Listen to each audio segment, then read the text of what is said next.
Rebonjour, aujourd'hui je suis très motivée.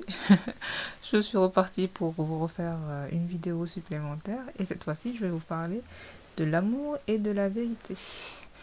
La Bible nous encourage à nous dire la vérité les uns les autres, mais je vais encore le dire, sous couvert de branding, de storytelling, on voit qu'il y a beaucoup de gens qui cachent beaucoup de choses, qui n'avouent pas que quelquefois leur route a été tracée bien avant leur naissance et c'est ce qui leur a permis de rester purs et d'arriver, comme ils peuvent le dire quelquefois, sans souillure jusqu'à là où ils sont aujourd'hui.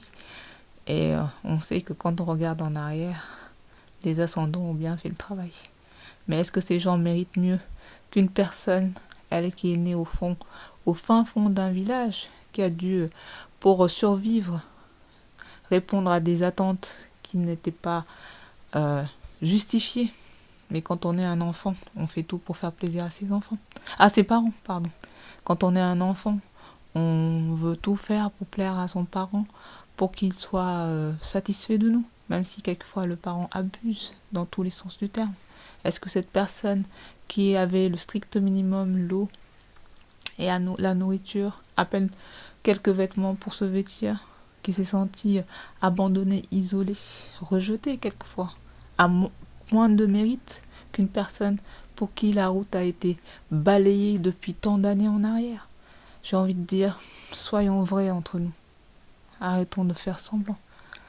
Sans compter certaines personnes qui nous font croire qu'elles ont un savoir inestimable, alors qu'on sait que elles sont allées prendre ces informations. Certes, elles les ont payées, mais ça ne vient pas d'elles. Donc, pourquoi ne pas dire la vérité quelquefois? Pourquoi toujours faire croire aux gens que vous avez des capacités que vous n'avez pas? Et même si vous les aviez, ces capacités, d'où est-ce qu'elles vous viennent? Elles vous viennent de Dieu. La Bible le dit bien. En 1 Corinthiens 4, 7, qu'avez-vous que vous n'avez pas reçu? Et si vous l'avez reçu, pourquoi vous vous en vantez? Donc toute la gloire revient à Dieu. Tout beau don vient du Très-Haut. Donc soyez reconnaissants. Mettez vos dons au service de Dieu et arrêtez de tout faire pour avoir la gloire des êtres humains. Nous savons qu'il y a des gens qui sont dans l'occultisme, qui font des pratiques très très bizarres pour avoir certaines choses qu'ils ont. Ça, nous ne sommes pas dupes de cela. Nous savons qu'il y a des gens qui passent leur temps à mentir pour se faire passer pour des gens, on va dire, presque parfaits, car nul n'est parfait ici-bas.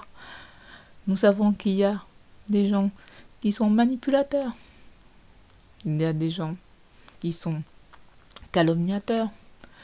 Donc, à quoi bon? Disons-nous la vérité les uns les autres pour un meilleur monde. Et nous espérons qu'en usant et en abusant de la prière du Notre Père, bientôt nous pourrons être tous heureux dans le royaume de Dieu. Au revoir.